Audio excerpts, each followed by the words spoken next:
बलांगीर जिले में चली बेधड़ गो चालान। बलांगीर आंध्र पर्यंत लंबी चीर। आम ओडिशा रे अनेक समय उद्धार होउछंती गोरु किंतु फेरार होउछंती गो माफिया।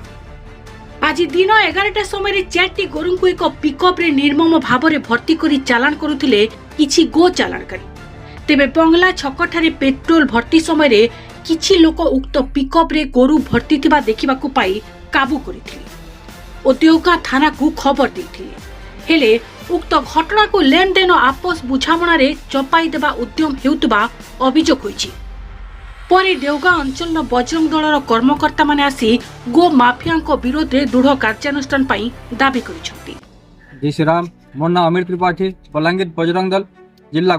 आज देवगां अंचल रे आमे सोर पालू कि एक्चुअली बजरंग दल भाई माने सोर पाले कि गोरु बोझे तामने 4टा बलद के गुटे पिकअप रे पूरा जेन हिसाब से निया होचे जेनटा कि गुटे बलद पड़ी करी तार माने तार जीवन यादे बहुत पूरा कष्ट रे होचे आ 3टा खाइजन।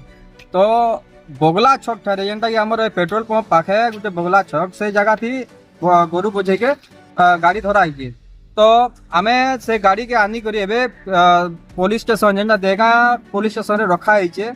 आउ आमे गुटे तामने एप्लिकेशन जरिया थी आमे देबार की जाऊँ जेनटा कि कार्यानुष्ठान से उपरे निया जाऊ आउ बेआईन हिसाब से जेन गोरु चालान होइए इनो खाली आजित बोली कि से बहुत दिन हलानो बहुत थर हलानो ई जगह थी गोरु चालान होइए। आ जेतकी भी हमर गोरु चालानकारी माने अछन आउ से माने कहउछन कि आमे एटा के फोन करूछु सेटा के फोन करूछु ई प्रकार भी धमकी से माने दउछन जे हमर हिंदू भाई मांगू एतकी हमर ई जिनिस माने होइए। तो इथि मैं कहमी कि हमर प्रशासन भी टिके ध्यान देवे हमर पुलिस प्रशासन भी टिके ध्यान देवे ई बाबदे जेनटा कि से माने यादे ऊपर लेवल रे अछन।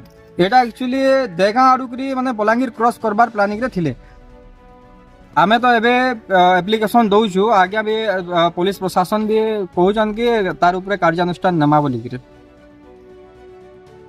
देखन प्रकृति रे गोटे पिकअप वैन रे 4टा गोरु बोझे गिर जाउथिले। गोटे गोरु तले पड़ी जाकर तार अवस्था जहाँ अच्छे कहले न छरे। तो सेटा आमर बजरंग दल भाई मैंने धरीचन थाना के पिकअप आनी रखाई। मुई तो कमे ई कारबार बहुत दिन चली आमर अंचल रे। इतार पूर्वर बंदपड़ार गोटे विराट माने गोचालान फैक्ट्री अच्छे कहले चलबा आउ से भी धरा पड़ गए किछि दिन जेल रे थिले। एबे से भाई काना तार अवस्था तो कहि नहीं पारे किंतु एबे भी ई कारबार ये अंचल रे चालू अच्छे एटा मैं कहमी दृढ़तार सहित। तो आमे आके ए प्रकार कारबार नहीं हो गोरु चालान नहीं हो से आमे अनुरोध करमु प्रशासन के और इतार जेन गोरु एबे धरीजन भाई माने तब उपरे निश्चित भाव रे दृढ़तार सहित नियम मुताबक कार्यानुष्ठान ग्रहण करा एटा मैं प्रशासन के अनुरोध करमु पुलिस प्रशासन के आउ भविष्य जनता आमर अंचल ए प्रकार कारबार नहीं हवा से प्रशासन के अनुरोध करमु।